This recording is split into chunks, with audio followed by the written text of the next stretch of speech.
প্রতিটা আর্টিস্টের শাহরিয়ার নাজিম জয়ের যে প্রোগ্রামটা বয়কট করা উচিত। আমি 20 সালে তার একটা প্রোগ্রামে গিয়েছিলাম 4 বছর পরে।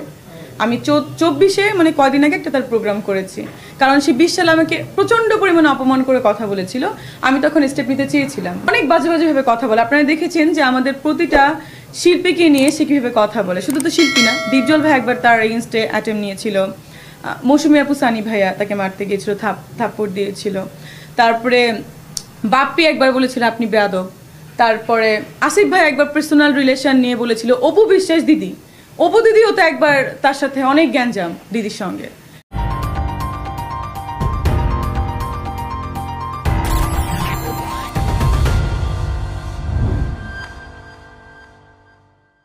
আমি ওনাকে রেসপেক্ট করি, ওনাকে ভালোবাসতাম, কিন্তু তার আমি সমস্ত সিনিয়র আর্টিস্টকে ভালোবাসতাম, এখনও রেসপেক্ট করি। সেক্ষেত্রে সিনিয়র হিসেবে যদি আমি কোনো অন্যায় করে থাকি আমি এক্সট্রিমলি সরি, কিন্তু আমার নিজের একটা মনুষ্যত্ব বোধ আছে, মান সম্মান আছে, সেলফ রেসপেক্ট যেটাকে বলে। আমার সেলফ রেসপেক্টে যদি কেউ আঘাত করে তাকে আমি ছাড়বো না, সেটা আমি আগেও বলেছি। এটা সবার ক্ষেত্রে হওয়া উচিত।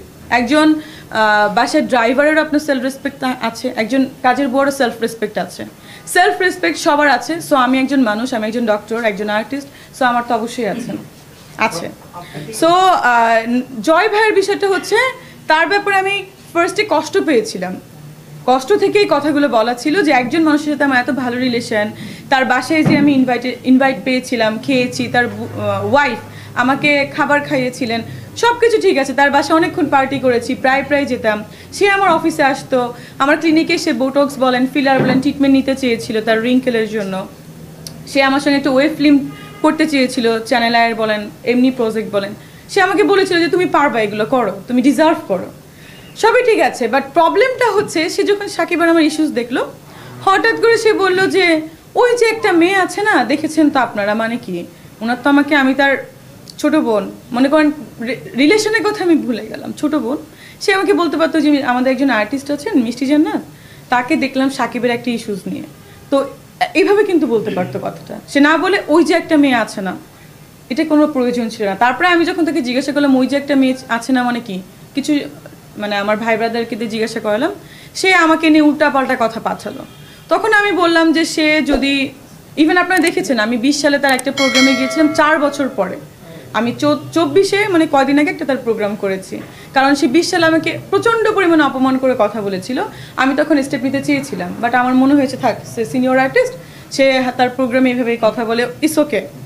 বাট সে কিন্তু অনেক বাজেভাবে কথা বলে। আপনারা দেখেছেন যে আমাদের প্রতিটা শিল্পীকে নিয়ে সে কীভাবে কথা বলে। শুধু তো শিল্পী না, দীপজল ভাই একবার তার এগেনস্টে অ্যাটেম্প নিয়েছিল, মৌসুমী আপু সানি ভাইয়া তাকে মারতে গিয়েছিল, থাপ্পড় দিয়েছিল। তারপরে বাপ্পি একবার বলেছিল আপনি বেয়াদব। তারপরে আসিফ ভাই একবার পার্সোনাল রিলেশন নিয়ে বলেছিল অপু বিশ্বাস দিদি। অপু দিদিও তো একবার তার সাথে অনেক গ্যাঞ্জাম দিদির সঙ্গে। তো আমি বুঝলাম না মানে বিষয়টা কোথায়। এই জন্য আমি বলেছি যে সে যেভাবে কথা বলে, এই কথা বলাটা বন্ধ করা উচিত। এই ট্রেনটাই তো ভালো না, কারণ সে একজন আর্টিস্ট, সে কিন্তু এমন না যে সে একজন অ্যাঙ্কর। সে অ্যাঙ্কর হলেও কিন্তু সে অপমান করে কথা বলতে পারে না।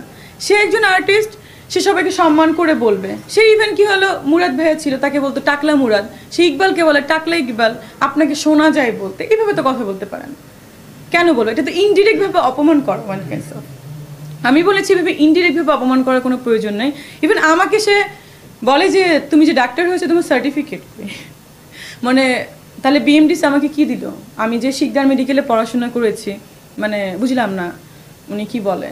তারপরে আমাকে বলে, আমি তার প্রোগ্রামে আমার কাজিনকে নিয়ে গেছিলাম, আমার আপন মামাতো ভাই নিয়ে গেছি, বলে যে আপনার সঙ্গে যিনারা এসেছেন ইনারা কেউই আপনার আপন ভাই ব্রাদার না, আপনি এদেরকে সাজিয়ে নিয়ে আসেন, এবং আপনি মানে ব্যাড ইঙ্গিত করে বলছে, মানে সে তাদের সাথে আমার সাথে আমার একটা ব্যাড রিলেশন। তো এটা তো কোনো কথা না।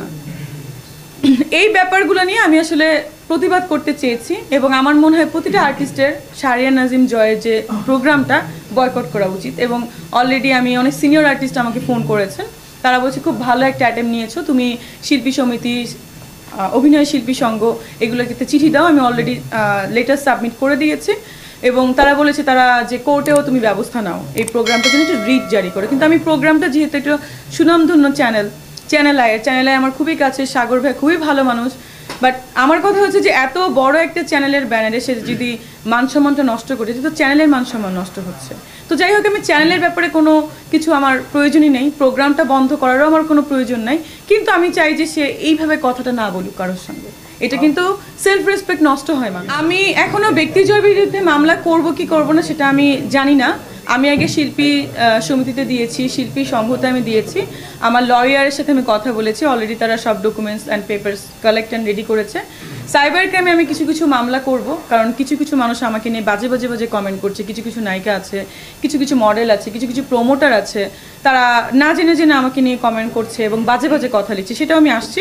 এইগুলো আমি রেখেছি, এটা আমি সাইবার ক্রাইমে ডকুমেন্টস করে রেখেছি, আমি এটা মামলা করব, এটা কনফার্ম। মামলা না করলেও তাদেরকে যেন এগুলা ডিলিট করার ব্যবস্থা করতে বলা হয়, সেই জিনিসটা। মামলা আসলে আমার খুব অপছন্দ, যদি মিউচুয়াল হয়ে যাওয়া পসিবল হয় সবাই মিলে, কারণ দেখেন বাংলাদেশ খুব ছোট, আমাদের